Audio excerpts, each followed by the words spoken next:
Hello and welcome to this YouTube channel. I have started basically just going to be talking about Tottenham, and the first thing I can talk about is us beating Man City 2-0 at home 2 days ago, because I'm recording this on Monday.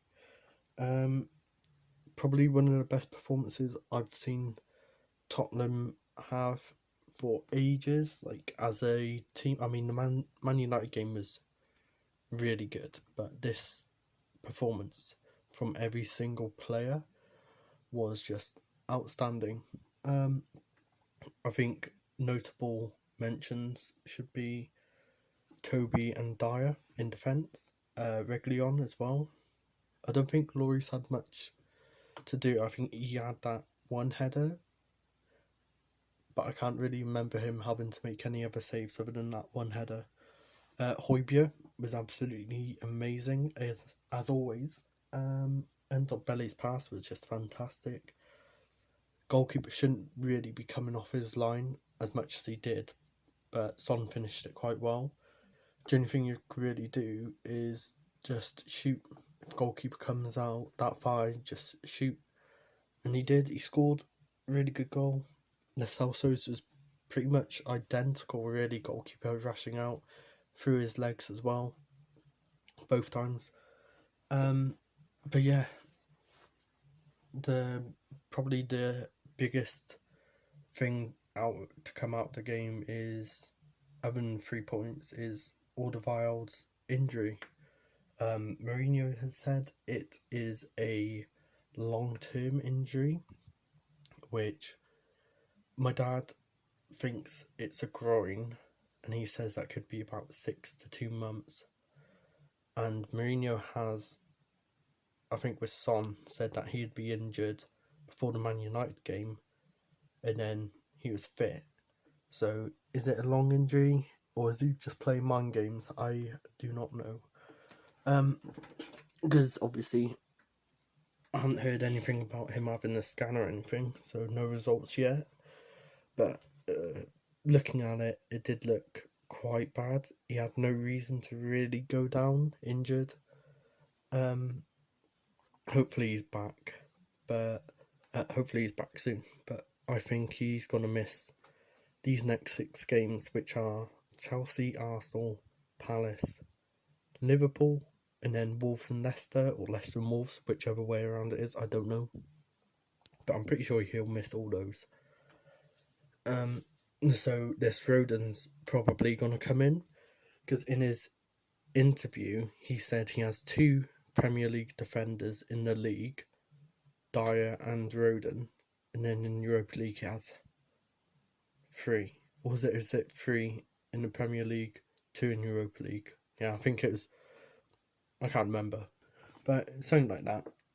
Yeah, because he was going on about Rodon not being registered for the Europa League, but that's pretty much our own fault, because Swansea wanted 20 million. We ended up paying 15, so we've sacrificed him not being in the Europa League. I don't think it's that big of an issue, really, because we should really get out of the group. We should top it. Looking at the teams that are in it with us, we've got Ludogorets on Thursday at home, I'm pretty sure. But yeah, no, these next few games are going to be huge for Rodon coming into the team. I can see him, if he doesn't perform well against Chelsea, being immediately dropped for Sanchez. And the thing is that the good thing about us playing Europa League is that Sanchez is still going to be match sharp by playing in those games.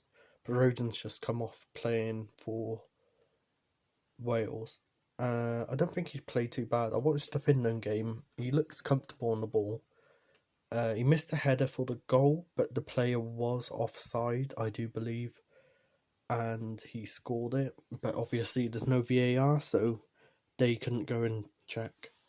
But yeah, I think people are blaming him for the goal, but if he's offside, he's offside. Can't really blame someone for him being offside, in my opinion. I don't know much about him. I know he's 6'4". He did look like he does have a bit of pace, so he's not completely slow.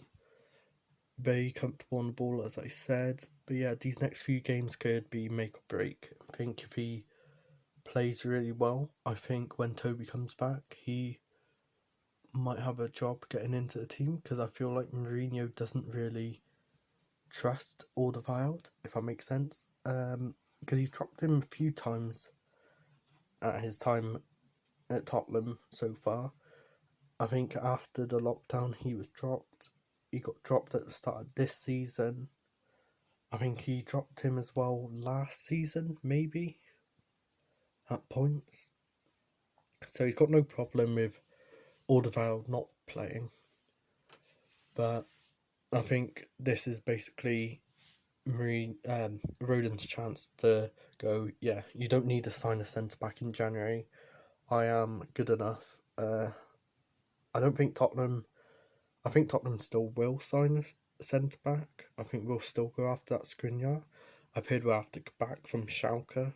He's, I think, 19, 20 years old. Statistically, he's not been that good this season, but he is so young. I think we are going to offer about 20 odd million according to reports. But yeah, it's a bit worrying, especially after our amazing defensive performance against Man City, to see what I thought was our best defender on the pitch come off. But yeah, I can't think of anything else. I think there was a moment in the game where I thought they were going to get a penalty because it hits Sissoko's arm and then it hits Sissoko in the face. I thought that would be a penalty, but I don't think they even reviewed it. But I think if they did maybe give a penalty away, it did hit him on pretty much the forearm, I think. Thinking back, I mean, I'll have to watch the highlights again, but I'm pretty sure it did hit him around the middle of the arm, then on the face. As I said, we've got Ludogorets on Thursday. Maybe do another video after that. I think that'll be our fourth game in the group. We're on 6 points at the moment. 1-2, lost one. I think we're still top on goal difference. I don't think head-to-head works at the moment. I'm not sure. I don't know. But yeah, obviously this is my first video. I will hopefully get better as it goes on. I will see you next time, and if you have any suggestions on stuff I could do or any way on helping me get better, that would be nice. So yeah, I'll see you next time.